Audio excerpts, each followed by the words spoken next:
그동안 고생 많으셨습니다. 고생하셨습니다. 아니 나는 뭐 오늘 고생한 것도 없는데. 고맙습니다. 자, 이 꽃다발은 우리 최양업 토마스 신부님한테 봉헌하는 겁니다. 신부님 받으십시오. 여기 앞에다 놓고 제가 꽃냄새 확 나네. 아주 좋으네. 꽃 속에서 강의를 하도록 하겠습니다. 배은하 신부님, 김영진 신부님과 함께 최양업 신부님 따라가기 60회입니다. 드디어 최양업 신부님 따라가기 마지막 회에 이르렀습니다. 보통 수업을 해도 중간중간 선생님들이나 교수님들이 빼먹는데 우리는 처음부터 끝까지 달릴 길을 다 달렸습니다. 우리 배은하 신부님이 없었다면 불가능한 작업이었습니다. 그리고 마지막 최양업 자손이신 신부님 자손이신 김영진 바르나바 신부님께서 함께 해주셔서 더욱더 뜻깊은 마지막 수업인 것 같습니다. 우리 다볼사이버 성당 교우들에게 감사합니다. 보통 성당에서 교육을 하면은 처음 100명 정도 시작해서 예비자기로도 그렇고 뭐 성서 강의도 그러고 끝날 때는 50명 정도로 끝나는데 우리 처음 6,000명으로 시작해서 12,000명 때로는 30,000명 학생들이 수강을 했습니다. 이 또한 하나의 기적이 아닐까 생각합니다. 최양업 신부님께서 함께 해주시고 성령의 이끄심을 너무나 강렬하게 느낀 배은하 신부님과 함께 최양업 신부님 따라가기 마지막 수업을 하겠습니다. 배은하 신부님 감회가 어떻습니까? 최양업 신부님 따라가기 60회. 정말 감격입니다. 네, 그렇죠. 60회 동안 감동과 눈물과 반성과 다짐 그리고 배움과 영적인 성장 기쁨과 보람을 느꼈기 때문에 맞습니다. 어느 한 가지로 설명할 수도 없다 생각합니다. 이건 그리고 최양업 신부님이 정말 지켜보시며 맞습니다. 도와주시고 그럼요. 이끌어주신 것이라고 생각을 하고 모두가 감사드릴 뿐이고 정말 황 신부님이 있기 때문에 이거 할 수 있었던 일이라고 생각하고 무엇보다 감사드리고 또 다볼 사이버 성당 그렇죠. 모든 교우들이 적극적으로 함께 해주셔서 여기까지 댓글 왔다고 달아주시고. 생각합니다. 그래서 이 모든 것 진짜 하느님께 영광 드리고 감사드리면서 데오그라시아스. 하느님 영광 받으십시오라고 말씀하십니다. 우리 김용진 신부님도 마지막 하이라이트를 장식해 주시고 계신데 느낌이 어떠시는지요?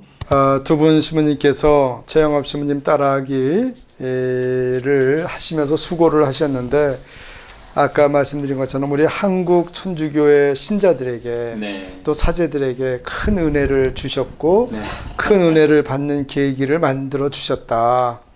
그리고 신부님들의 강의를 통해서 교우들은 최양업 신부님의 믿음과 선교 열정 그리고 당시 교우들의 믿음을 본받고자 다짐하는 은총의 시간이었다 이렇게 생각합니다. 제가 한번 따져보니까 60회 동안 각 회의 강의를 들으신 교우들을 숫자를 대략 살펴보니 적어도 100만 명, 150만 명 정도 되는 교우들이 들으셨는데 이렇게 큰 이런 강의를 지금 이 코로나 시대에 어디에서 어떻게 들을 수 있겠어요? 강의를 들으면서 순교자들의 믿음을 통해서 하느님께서 영광을 받게 될 것입니다. 그토록 다볼 사이버 성당에서 두 분 신부님이 한국교회, 한국 교우들을 위해서 큰 일을 해주신 거 그런 의미에서는 이것이 마지막이 아니라 이제 씨를 심으셨고 그럼요.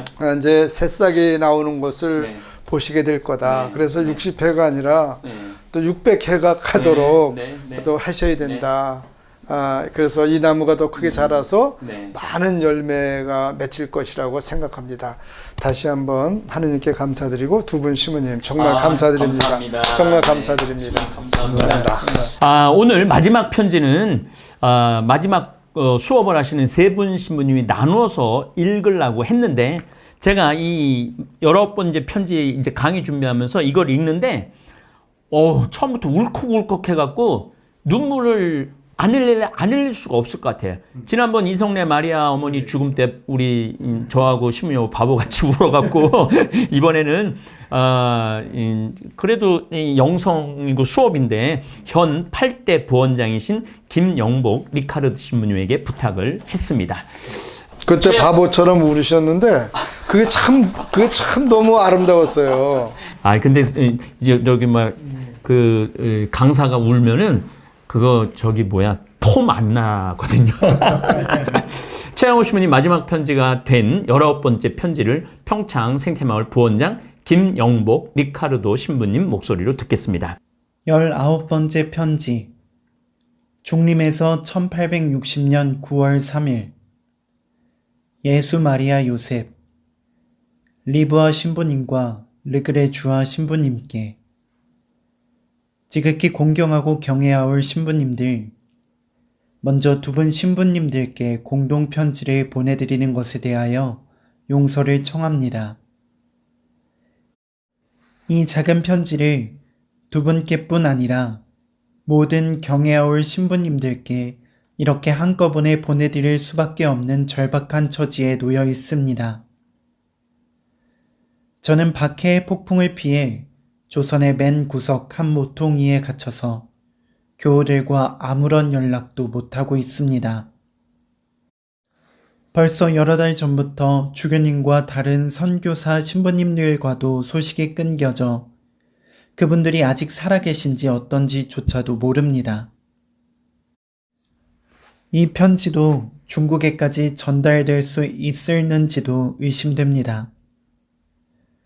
1859년 말에 서울에서 시작하여 1860년에 전국적으로 파급된 경신박해는 그 발단이 어떻게 시작되었는지 알 수 없으며 끝날 기미가 아직은 보이지 않습니다. 지금까지는 체포된 신자들이 많지 않고 감금된 여인들도 거의 없습니다. 포졸들이 사방으로 파견되어 선교사 신부님들의 흔적을 추적하고 있습니다. 저의 관할 구역에서 17명의 신자들이 체포되었는데 남자가 14명이고 여자가 3명이라는 소식을 저에게 알려왔습니다. 그 밖의 교우들도 특히 이 도의 신자들은 거의 모두 다 자기 마을에서 쫓겨났고 집과 전답과 생활 필수품을 전부 빼앗겼습니다. 그래서 도움을 받을 데도 없고 몸부쳐 지낼 곳도 없이 극도로 처참하게 떠돌아다니고 있습니다. 교우들이 잡혀 감옥으로 끌려간 마을에서는 포졸들이 모든 것을 약탈하고 불질러 버렸습니다. 천주교 신자인 친척이나 천주교 신자인 친구들을 피신시켜 주었던 외교인들도 천주교 신자와 같은 운명을 당한 이들이 많습니다. 그래서 전국 방방곳곳의 주민들은 같은 고장에서 이웃으로 함께 사는 천주교 신자들 때문에 피해를 입지 않으려고 대책을 세웠습니다. 즉, 천주교 신자들이 마을에서 발을 붙이지 못하도록 몰아내기로 결의한 것입니다. 전국적으로 천주교 신자들이 대단히 많다고 추정되고 있습니다. 그래서 조정에서는 천주교 신자들의 모조리 잡아서 감옥에 가둬둘 수도 없고 일일이 모두 다 재판을 회부할 수도 없다고 판단한 모양입니다. 그래서 깊은 산골짜기마다 꼭꼭 숨어 사는 천주교 신자를 몽땅 체포할 뜻은 없어 보입니다. 그 대신에 포졸들을 여기저기 사방에 파견하여 그들로 하여금 모든 천주교 신자들을 혼란케 하고 또 주민들을 선동하여 천주교 신자들을 핍박하도록 충동하고 있습니다. 이러한 박해 방법이 우리들에게는 훨씬 더 가혹하고 훨씬 더 치명적입니다. 1860년 9월에 최양호 신부님은 아주 극박한 상황에 처하신 것 같습니다. 최양호 신부님께서 도움 받을 데도 없고 몸 붙여 지낼 곳도 없이 극도로 처참하게 떠돌아다니고 있습니다. 신부님이 편지 중에 이렇게 절박하게 쓴 건 전 처음 본 것 같아요. 이 부분을 읽으려니까 목이 메어갖고 부원장 신부님한테 낭독을 부탁을 했습니다.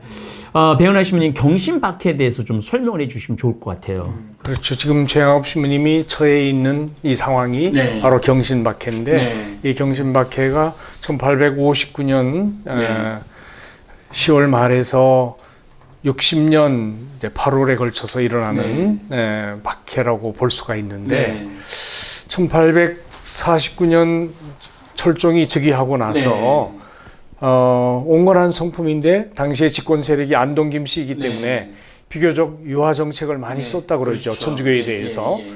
그래서 천주교는 조용한 가운데 착실하게 교세를 키워 나갈 수 있었는데 그래도 그렇게 활동할 수 있었고 그래서 정부 차원에서의 천주교 박해가 없었다고 볼 수 있습니다. 그 기간 동안에 도리어 지방관에게 천주교 신자를 고발하였다가 그들이 뭐 다른 이유로 오히려 불이익을 당한 경우까지 있고 해서 다른 잘못을 만들지 않았다면 처벌하지 않겠다고 하거나 배교자가 밀고를 했음에도 불구하고 오히려 불안을 조장한다고 해가지고 고발자에게 형벌을 가하고 교우촌을 약탈한 포졸들에게 빼앗은 재물을 돌려주게 하는 이런 일도 있었다고 그러죠.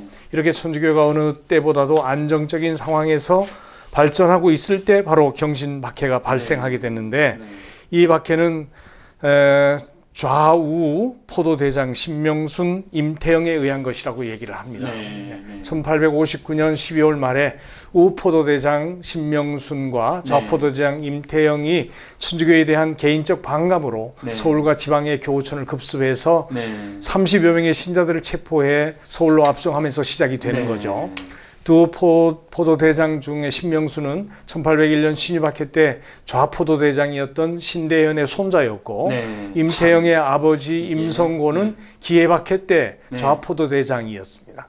그리고 병호박해 때 우포도대장으로 있었던 인물이니까 그 아버지, 할아버지가 다 이 천주교와 아주 굉장히 안 좋은 인연으로 있었던 인물들이죠. 이들의 기대와는 달리 대규모 천주교 박해 사건으로 비화하지는 않았다. 그렇죠. 오히려 포졸들이 천주교인들을 체포하는 과정에서 재산의 약탈과 방화 등 불미스러운 만행이 야기되고 이에 대한 비난의 소리가 높아지고 원성이 생기자 당시에 세도 가문인 안동 김씨이면서 훈련대장 겸 호조판서인 김병기가 정조 이후 순조 헌정에 이르기까지 천주교를 탄압한 임금들에게 전부 상소롭지 못한 일이 생겼다는 점을 상기시키면서 천주교인 체포 문제에 반대를 했기 때문에 그들은 1860년 5월 10일 파면되고 이어서 허계와 신관호가 새롭게 좌우 포도대장으로 임명됩니다. 그리고 그해 음력 8월 7일 철종의 명령으로 신자들을 모두 풀어줌으로써 9개월간의 경신 박해가 끝나게 됩니다. 이 박해 동안 최양업 신부님은 간월의 중림에 장기간 숨어 있게 되었죠. 이곳에서 최양업 신부님 마지막 편지, 바로 19번째 편지를 썼는데 경신박해로 인해서 경상도 지방 신자들이 많은 피해를 입었다는 사실을 우리가 알 수 있습니다. 당시 남자 14명, 여자 3명, 그리고 모두 17명의 신자가 체포됐다. 그 중에 3명은 배교해서 석방되고 2명은 서울로 압송됐으며 1명은 경상감령으로 이송됐으나 풀려났다. 나머지 11명은 경주옥에서 문초를 당했다고 합니다. 이때 김아가타는 박해를 받고 풀려나 중림굴에서 최양업 신부님에게 성사를 받고 선종을 했다 그러죠.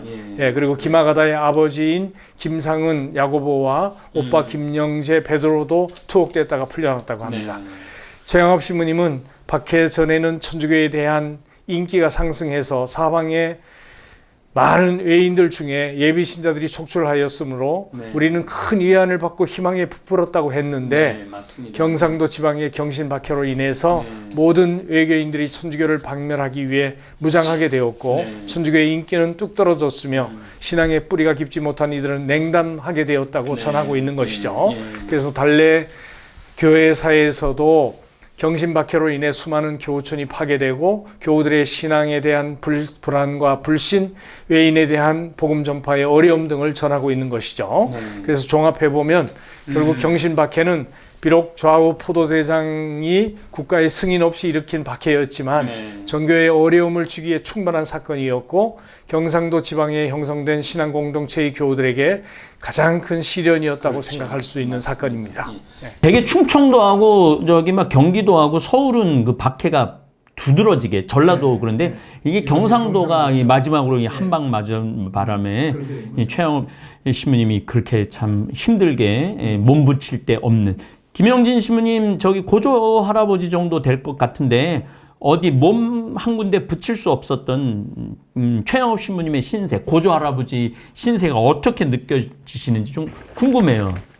휘몰아치는 박해 속에서 산속으로 도망가서 네.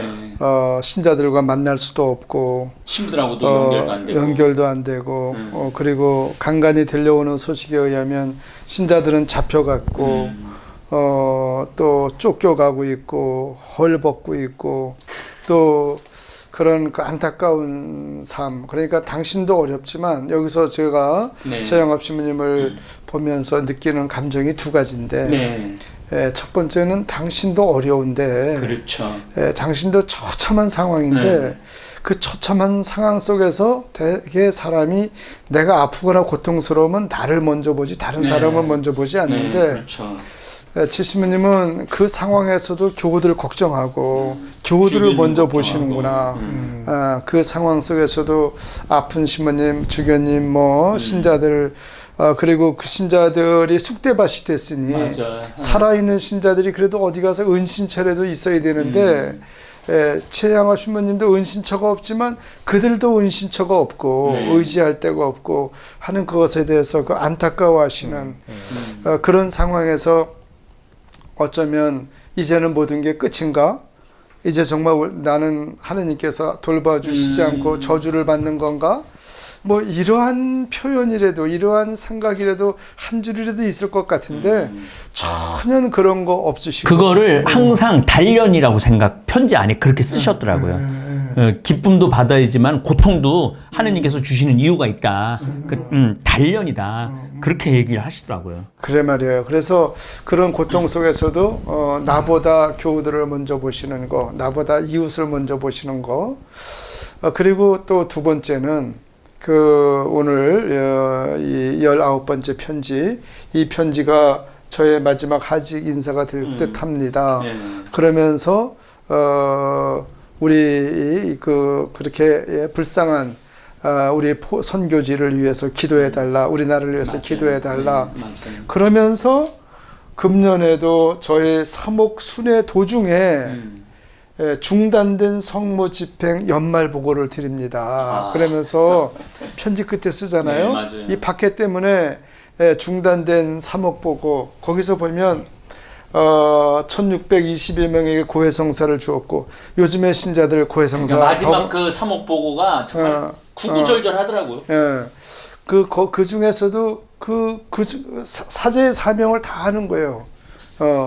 이거는 교회에 주는 서류이지만 사제의 사명을 다 하면서 어른 203명에게 세례를 주었고 예비자가 398명이나 되고 그 임종 대세자가 13명이고 이거 사목 보고서를 마지막 다 이렇게 하면서 마지막 편지를 끝내시는 걸 보고 그래 그 절박하고 고독하고 정말 배고프고 헐벗은 그 상황 속에서도 나보다도 교우들을 먼저 생각하고 다른 일을 먼저 생각하고 그 다음에 교회를 생각해서 그 사목 보고까지 다 하시는 정말 달릴 길을 있는 힘을 다해서 달리고 계시는구나 그런 생각을 했습니다. 그래 우리 최영업 신부님께서 1861년 6월 15일 문경세제 어느 길에서 병을 얻으시고 돌아가셨기에 1860년 9월 3일 그러니까 한 9개월 전에 쓴 편지가 마지막 편지가 되었기에 구구절절 최영업 신부님의 고단한 삶이 느껴지는 내용을 김영복 리카르도 신부님 목소리로 이어 듣겠습니다. 체포된 17명 중 3명은 석방되었다고 합니다. 왜 석방되었는지 원인은 알 수 없으나 아마 배교한 것 같습니다. 2명은 왕도로 압송되었고 1명은 이 도의 수도인 대구로 압송되어 감옥에 갇혔는데 요즘 들리는 소문에 의하면 그도 석방되었다고 합니다. 그 도시에 아주 열심한 노파가 한 사람 있었습니다. 그 노파는 많은 사람들에게 교리를 설명하여 많은 신자들로 이루어진 교우촌을 세웠고 철저한 교리 교육과 신심의 모범으로 그 교우촌을 지탱하여 왔습니다. 그 노파는 체포되어 문초를 받았을 때 그리스도를 용맹히 증거한 후 혹독한 매를 맞고 그 상처 때문에 순교하였습니다. 10명이 경주 감옥에 갇혀 있는데 그들은 3차례나 문초를 당하였습니다. 그들은 문초를 당할 때마다 용감히 그리스도께 대한 신앙을 증거하였고 지금까지 감옥에서 고초와 굶주림과 병고로 처참하게 고생하면서도 신앙심은 변함이 없습니다. 그들 중 16살 된 소년이 있는데 옥사장에게 간청하여 아버지와 같이 형장에 나가게 해달라고 애원하였습니다. 그 소년은 다른 누구보다 더 굳세어서 보는 이들로 하여금 눈시울을 뜨겁게 하였으며 비신자들조차 탐복하였습니다. 24살쯤 된 동정녀가 있었는데 교리에 밝고 열심히 특출하여 모든 겨우들 중에서 뛰어남으로 일반의 존경과 흠모를 받아왔습니다. 항상 마음으로 하느님을 위하여 순교하기를 원하고 감옥에 끌려가기를 간절히 자청하였습니다. 아버지와 다른 교우들이 체포될 때 그는 포졸들 주변을 맴돌면서 그곳을 떠나려 하지 않았습니다. 그러나 부친과 다른 교우들의 강요에 따라 마지못해서 이웃집으로 갔습니다. 거기서 그녀는 2 처녀들과 함께 포졸들이 지나가기를 기다렸습니다. 이 2 처녀는 하나는 17살이고 하나는 18살이었는데 이 동정녀가 선생처럼 교리를 가르치고 신앙생활을 지도하던 처녀들이었습니다. 포졸들이 오자 그녀는 자기도 아버지와 오빠와 같은 종교를 믿고 있으니 함께 감옥으로 잡아가 달라고 자원하였습니다.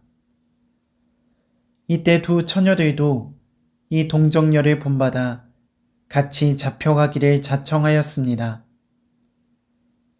포졸들이 3 처녀의 엄지손가락을 묶어가지고 끌고 갔습니다.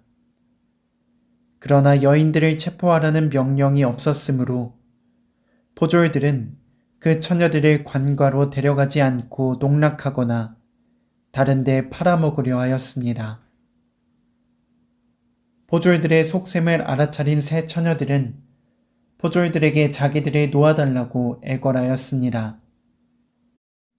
하느님께서 포졸들의 짐승 같은 욕정을 진정시키셔서 처녀들은 무사히 풀려났습니다. 그들 중에서 큰 동정녀의 이름은 아가다였습니다. 아가다는 아버지와 오빠가 감옥에 갇혔기 때문에 돌봐주는 이나 의지할 데가 없어졌습니다. 그래서 숱한 위험을 겪으면서 이리저리 헤매 다니다가 결국 저에게로 피신하여 왔습니다. 그녀는 너무나 고생을 많이 하여 탈진한 몸으로 병석에 누워 임종을 맞게 되었습니다. 모든 성사를 신심 깊게 받은 아가다는 둘러있던 교우들에게 좋은 표양을 보여주었습니다. 우리가 다 함께 임종경의 마지막 경문을 끝내자 아가다는 숨을 거두었습니다.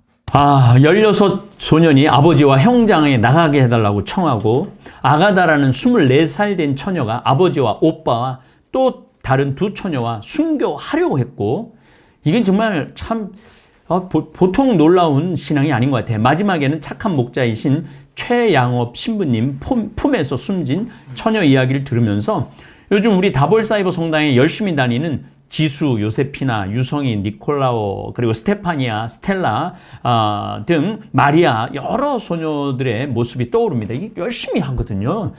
정말 아름다운 젊은이들입니다. 지금 우리 다볼사이버 성당에도 이런 아름다운 젊은이들이 많이 탄생하길 기도하고 저도 열심히 그들을 이끌을 겁니다. 그래서 이제 지난 7월 달에 첫 모임을 문경에서 가졌거든요.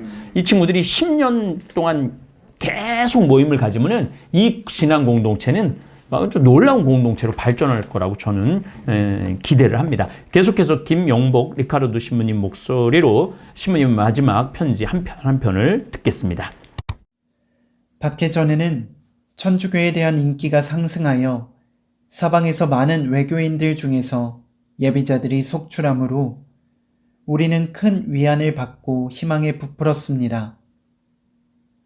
저의 관할 구역에서만도 세례받을 준비가 된 등록된 예비자가 거의 1000명에 이르렀을 정도입니다.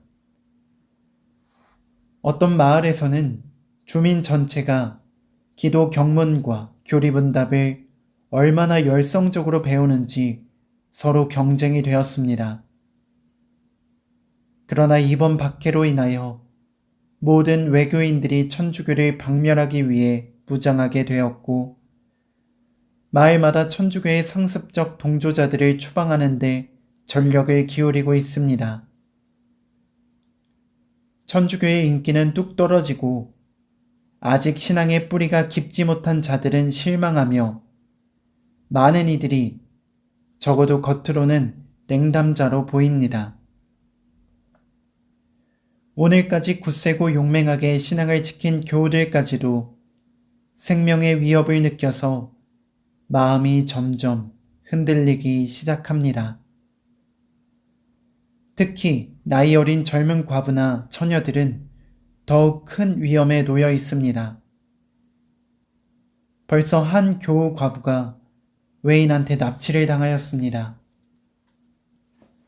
그리고 남편이 감옥에 갇힌 젊은 부인 1명과 처녀 1명도 납치를 당하였습니다. 그러나 하느님의 도우심으로 그 여자들은 몸의 순결을 보존한 채 풀려났습니다. 어떤 부모들은 교우 처녀들을 어쩔 수 없이 외인들에게 정혼시켜버렸습니다. 모든 희망을 잃고 이미 외인들과 정혼한 처녀들이 많습니다. 이러한 사람들에게 납치와 능욕의 위험이 너무나 절박하기 때문에 제가 위에서 언급한 아가다에게 다음과 같이 허락할 수 있다고 여겼을 정도였습니다. 즉, 저는 아가다에게 비록 기적이 없이는 굶어 죽을 것이 뻔하지만 어떤 동굴에 숨어서 하느님의 섭리에 온전히 의탁하라고 허락하였습니다. 그런데 아가다는 이 허락을 받고서도 죽을 병에 걸리기를 간절히 원하였습니다. 그 피난처에서 또다시 강제로 추방된 다음 저와 떨어져서 다른 구원의 피난처 없이 떠돌아다니게 될까봐 두려웠던 것입니다. 정말 최양업 신부님 편지는 처음부터 끝까지 예수님의 복음적 삶을 알려주십니다. 우리 배은하 신부님, 조씨성을 가진 양반이 하느님을 아버지로 모시기 위해 겪은 순환이 곧 우리 신앙인들의 삶이 아닌지 모르겠습니다. 신부님의 가르침을 듣고 싶습니다. 조씨성을 가진 양반, 그리고 학자, 부자, 이런 칭호를 들을 만큼 아쉬울 게 하나 없는 사람이 혼자만도 아니고 자기 가문의 여러 후손들을 데리고 천주교를 입교하기 위해서 집과 재산을 모두 버린 것을 그리고 고향을 떠나 교우촌으로 이사를 했는데 그마저 포졸들에게 빼앗기고 집도 불태워지고 16명이나 되는 가족들이 알몸으로 여기저기 쫓겨다니며 구걸해서 연명하는 그런 비참한 상황까지 됐는데 자신들에게 닥친 불행을 그런 한탄하거나 원망하지 않고 세례받을 날만 고대한다는 이야기를 들으면서 온몸에 전율이 느껴졌습니다. 맞아요. 과연 오늘날에도 이런 예비자가 있을 수 있을까? 있습니다. 그래요? 네, 우리 다볼사에 있습니다. 신앙이 하느님의 은총이요 부르심이라는 것을 더 실감하게 됩니다. 그는 예수님을 따르기 위해 자기 십자가를 기꺼이 졌다. 성경 말씀대로 그는 밭에 묻힌 보물을 발견했기에 모든 것을 팔아 그 밭을 사고 재물을 하늘에 쌓았다는, 그리고 그는 좁은 문으로 들어가기 위해 모든 것을 버렸으며 주님을 따를 때 주어지는 100배의 상과 영원한 생명을 누구보다 굳게 믿고 실천했다고 봅니다. 지금도 많은 사람들이 신앙을 선택했다가 시련이 닥치면 쉽게 포기하고 냉담하는 사례를 보게 되는데 당시 우리 선조들의 모범적 신앙이 지금 이 시대를 사는 신앙 후손들의 마음 안에 다시 부활했으면 좋겠습니다. 네, 그럼 좋습니다. 계속해서 최영업 신부님은 조선천주교회가 조정에 의해 정당하게 인정받고 복음을 실천하고 전할 수 있는 외교, 프랑스 국왕과 조선 국왕의 외교 관계를 맺어 신앙의 자유로 그토록 원하셨는데 수많은 난관이 있음을 말씀하십니다. 그 내용을 우리 김영복 리카르도 신부님 목소리로 듣겠습니다. 조선 조정과 온 백성들은 천주교 신자나 선교사들이 우리나라를 상대로 무슨 음모나 꾸미는 자들이 아닌가 하고 의심합니다. 저들은 다음과 같이 추리합니다. 자기네 종교가 겉으로 보이는 것처럼 좋은 종교이고 또 천주교의 겉모양은 그럴듯하고 멋있게 보이는데 그 겉모양 아래 흉측한 음모가 전혀 내포되어 있지 않다면 왜 비밀리에 전도하는가? 특히 선교사들이 남의 나라에 몰래 잠입하여 비밀이 자기 교리를 전파하는 이유가 무엇인가? 저들의 나라가 매우 강력하다고 떠벌리나 겁낼 것이 아무것도 없을 터이다. 그들의 교리대로라면 그 종교는 모든 이가 구원받기 위해 절대로 필요하다고 한다. 그러니 그들의 군주들이 그 종교의 신봉자들로서 그 종교의 포교를 힘껏 뒷받침해 줄 수 있을 것이다. 그런즉 그들 신봉자들인 군주들의 보호를 받아가면서 그 종교의 팽창을 조선 사람들에게 억지로라도 강요하고 밀어붙여야 한다. 그런데 왜 합법적으로 행하지 아니하는가? 왜 공개적으로 오지 아니하는가? 왜 정부끼리 우호적이고 합법적으로 행하지 아니하는가? 왜 몰래 입국하여 모든 것을 비밀리 행하다가 그다지도 처참한 지경을 당하는가? 그들의 행동 방식을 우리는 도무지 이해할 수 없다. 반드시 무슨 흉계가 숨겨져 있을 것이다. 등등입니다. 이상과 같은 이론으로 조선 조정과 백성들은 신자들과 서양 함선들에 대하여 큰 경멸과 증오와 적개심을 품기 시작했습니다. 아무 이유 없이 자주 오는 서양 함선들이 천주교 신자인 줄을 모르는 이가 없습니다. 예전에는 사람들이 서양 함선들을 무서워했고 그 함선들에 대하여 굉장한 무엇이 있는 줄로 여겼습니다.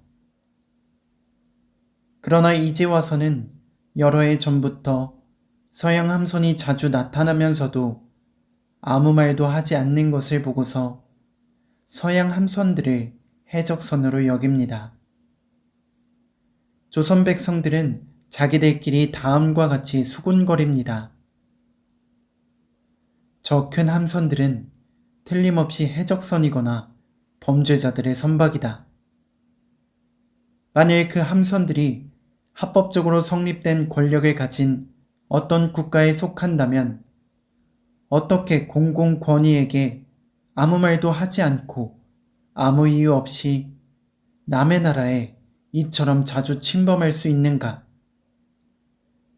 만일 어떤 사람이 이유 없이 남의 집에 들어가서 그 집 주인에게 좋다든지 나쁘다든지 아무 말도 하지 않고 그냥 나간다면 어찌 되겠는가?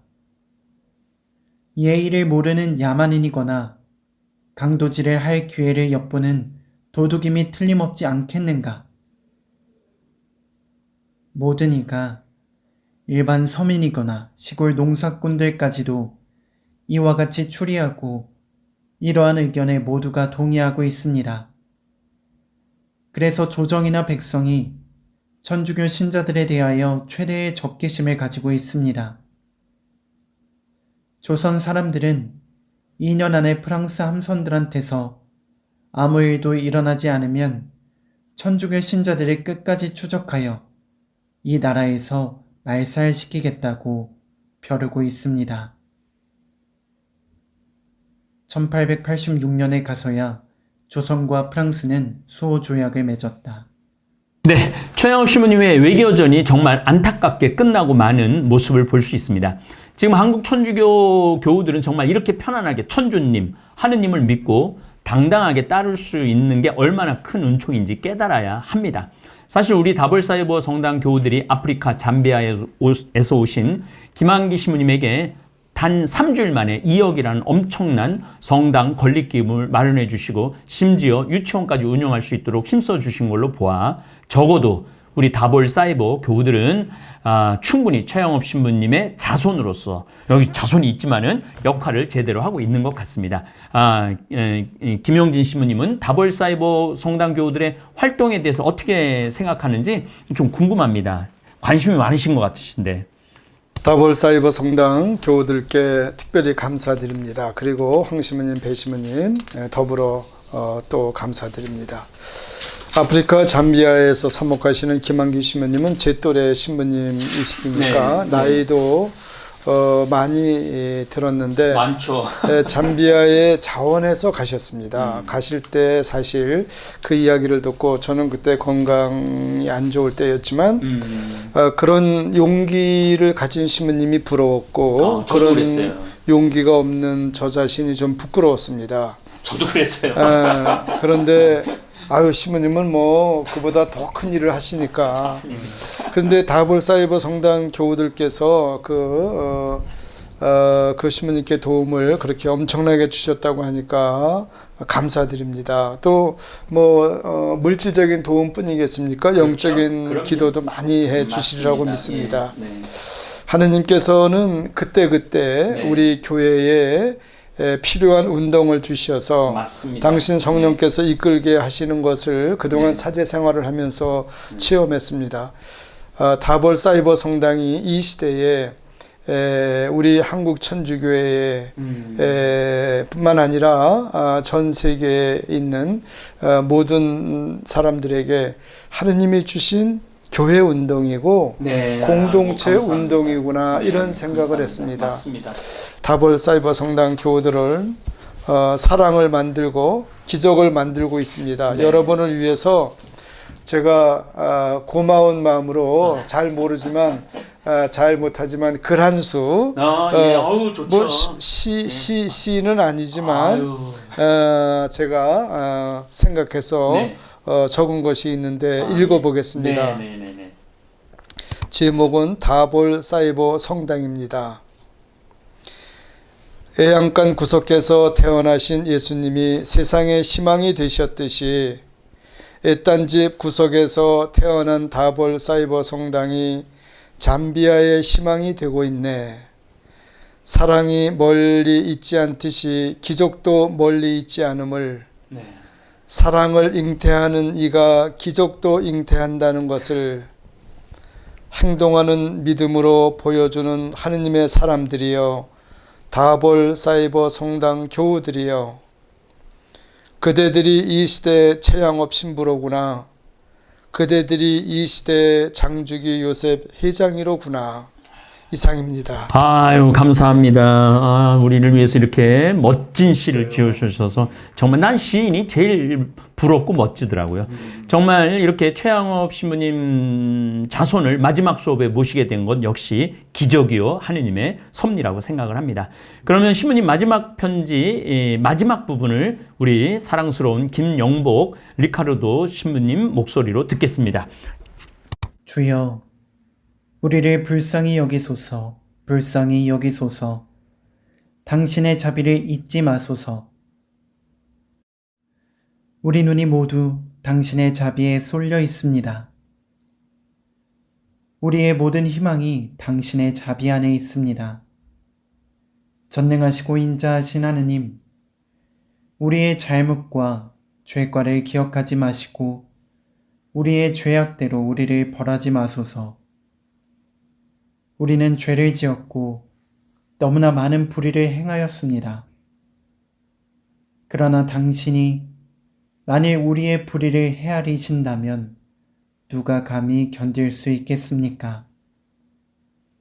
그런즉 우리를 용서하시고 당신의 옛 자비를 기억하시어 우리와 당신의 모든 성인들의 기도를 어여삐 들어 허락하소서.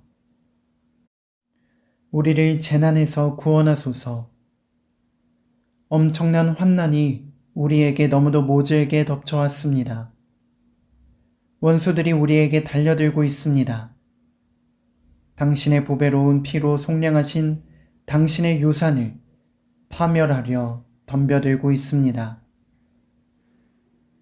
당신이 높은 데서 도와주시지 않으면 우리는 그들을 대항하여 설 수가 없습니다. 지극히 경외하올 신부님들께서 열절한 기도로 우리를 위하여 전능하신 하느님과 성모님께로부터 도움을 얻어주시기를 청합니다. 이것이 저의 마지막 하직 인사가 될 듯합니다. 저는 어디를 가든지 계속 추적하는 포졸들의 포위망을 빠져나갈 수 있는 희망이 없습니다. 이 불쌍하고 가련한 우리 포교지를 여러 신부님들의 끈질긴 염려와 지칠 줄 모르는 애덕에 거듭 맡깁니다. 금년에 저의 사목순회 도중 중단된 성모집행의 연말 보고를 드립니다. 1622명에게 고해성사를 주었고 어른 203명에게 세례성사를 집전하였습니다. 신자들이 어른 임종자 13명에게 대세를 주었고 예비자 398명이 등록하였습니다.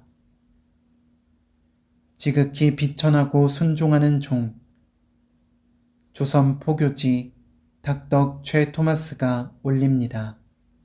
네, 최영욱 신부님께서 쫓겨 다니시면서 시편 51편과 서간 내용을 빌어 마지막 간절한 기도를 하십니다. 시편 51편은 여러분들이 읽어보시면은 요 앞부분이 그대로 나옵니다. 로마서 8장 35절은 제가 소개해 드리겠습니다. 무엇이 우리를 그리스도의 사랑에서 갈라놓을 수 있겠습니까? 환난입니까? 역경입니까? 박해입니까? 굶주림입니까? 헐벗음입니까? 위험입니까? 칼입니까? 이는 성경에 기록된 그대로입니다. 저희는 온종일 당신 때문에 살해되며 도살될 양처럼 여겨집니다. 그러나 우리는 우리를 사랑해 주신 분의 도움에 힘입어 이 모든 것을 이겨내고도 남습니다. 최영호 신부님 편지 한 글자 한 글자는 사제인 저에게 감동과 깨달음을 주십니다. 결국 신부님은 편지를 쓰시고 9개월 동안 마지막 사목을 하시다가 세상을 떠나셨는데, 신부님이 이제 쓰러지고 난 다음에 계속 예수 마리아 요셉 그렇게 하셨잖아요. 그리고 이제 이 배론으로 옮겨 와서 이제 이렇게 안장이 되셨는데, 마지막 가는 길에 대해서 우리 배은하 신부님 자세하게 좀 설명해 주시면 좋을 것 같아요.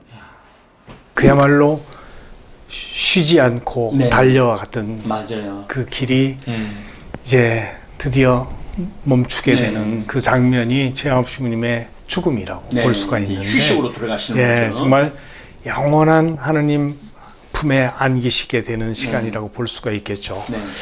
그 경심박해로 정말 사목 활동을 못 하다가 중단이 됐다가 조금 자유로워지게 됐을 때 많은 신자들을 찾아서 열심히 그동안 다 찾아보면서 네. 성사를 주고 미사를 드리고, 그리고 서목 보고를 하려고 서울로 가시는 길에 네. 문경세제에서 네. 땀으로 점철된 사목 여정을 마치시게 되는 네. 거죠.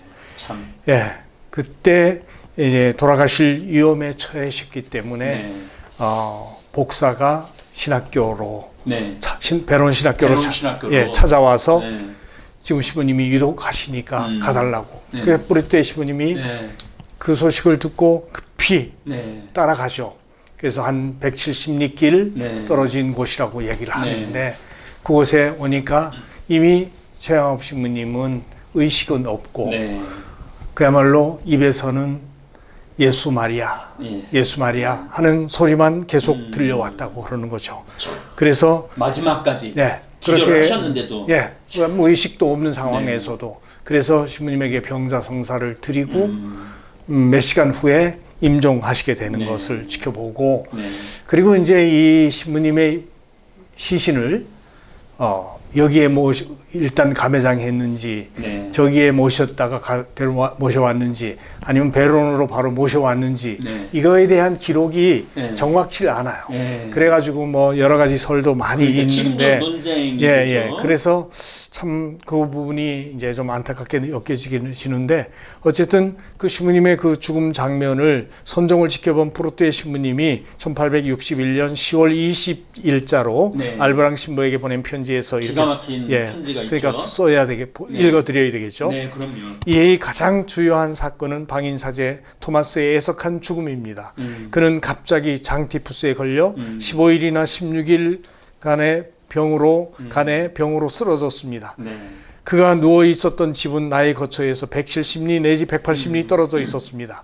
그의 상태를 너무 늦게 전해 들어서 나는 간신히 그가 숨을 거두기 8시간 내지 9시간 전에 도착할 수 있었습니다. 그는 아주 열성적으로 예수 마리아의 두 이름을 되풀이하고 있었으므로 아직 의식이 있었을 것입니다. 그러나 그는 다른 말마디는 전혀 발음하지 못했습니다. 나는 두 이름을 죽기 직전의 고통 속에서도 그처럼 분명하게 발음하는 것을 보며 각별한 은총이라고 여기지 않을 수 없었습니다. 이렇게 썼거든요. 네. 그리고 당시에 교구장 베르네 주교님은 1861년 9월 4일 알브랑 신부에게 보낸 편지에서 이렇게 씁니다. 최 토마스 신부 그의 굳건한 신심과 영혼의 구원을 위한 그의 불같은 열심 네. 그리고 무한히 소중한 일로는 그의 훌륭한 재질로 우리에게 그렇게도 귀중한 존재가 되었던 네. 우리의 유일한 방인사제 최영업 토마스 신부가 구원의 열매를 풍성히 맺은 사목 방문 후 내게 자기 업적을 보고하려고 서울에 오던 중 지난 6월 사망하였습니다. 이 착한 신부가 처해 있는 위험에 대해 제일 먼저 들은 프로트의 신부가 그에게 마지막 성사를 줄 수 있을 만큼 속히 도착했습니다. 그러나 그는 말을 할 수가 없었습니다. 네. 죽어가는 그의 입술에서 새어나오는 말이 다만 두 마디. 그것은 예수 마리아의 거룩한 이름이었습니다. 네.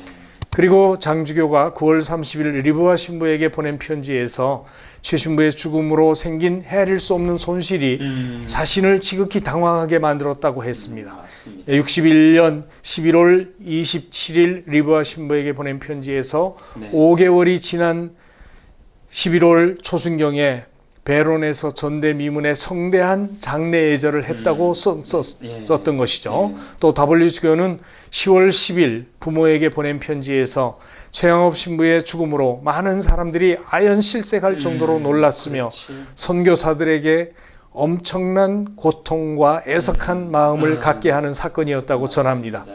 보기 드문 그의 덕성과 지칠 줄 모르는 열성, 재능과 능력으로 선교지가 모든 것을 잃었다고 할 정도였습니다. 그리고 최 신부님의 절친이었던 페롱 신부님은 최 신부님의 죽음은 과로로 인한 것이라고 그 원인을 전해주고 있습니다. 최영업 신부가 경심박해로 인해 낮에는 80리 내지 100리 길을 다녀야 했으며 밤에는 고해를 들어야 하고 또 날이 새기 전에 다시 떠나야 했으므로 그가 한 달 동안에 취할 수 있었던 휴식은 나흘 밤밖에 되지 않았습니다. 이게 1861년 7월 26일 르그르조아 신부에게 보낸 편지라고 봅니다. 그의 죽음으로 선교지 전체가 초상집이 되었으며 선교사들은 당혹감에 빠지게 되었다고 합니다.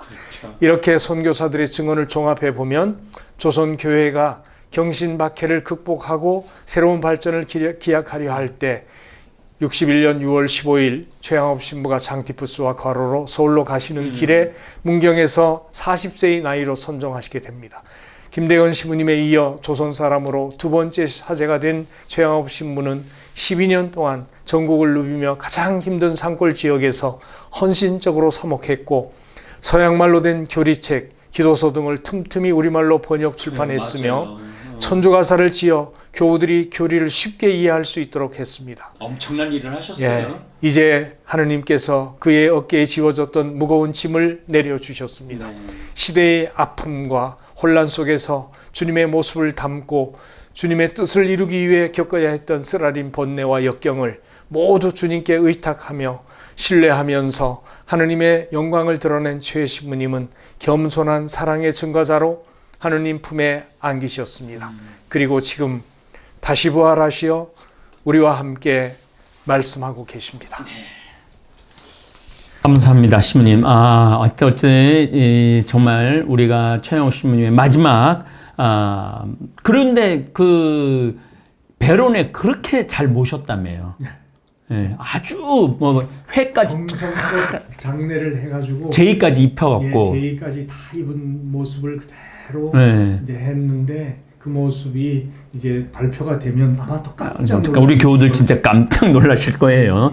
네, 최영욱 신부님은 당신이 달려야 할 길을 끝에 와 계신 걸 아신 것 같습니다. 영이 충만하신 우리의 자랑이고 영웅이신 최영업 신부님 따라가기가 끝났습니다. 정말 그동안 우리를 이끌어주신 배은하 신부님께 깊은 감사 드리고 살아있는 증인이신 김영진 신부님께 감사드립니다. 그리고 60회라는 엄청난 양을 편집해준 우리 생태마을 직원에게도 감사합니다.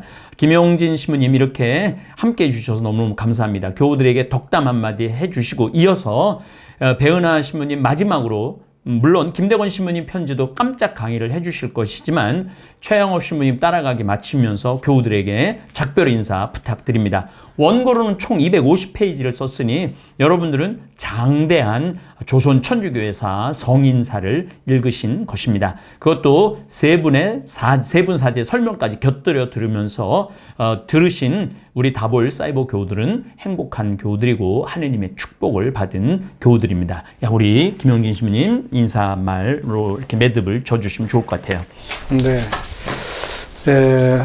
뭐 저는 처음에 말씀드렸듯이 두 분 신부님이 수고해 주신 이 귀중한 것이 우리 교회 자산이다. 그리고 이것을 끝까지 응원해 주시는 우리 다볼 사이버 성당 교우들이 계셨기 때문에 우리 다볼 사이버 성당 교우들도 최영업 신부님 따라가기에 귀중한 재산이다. 이렇게 생각합니다.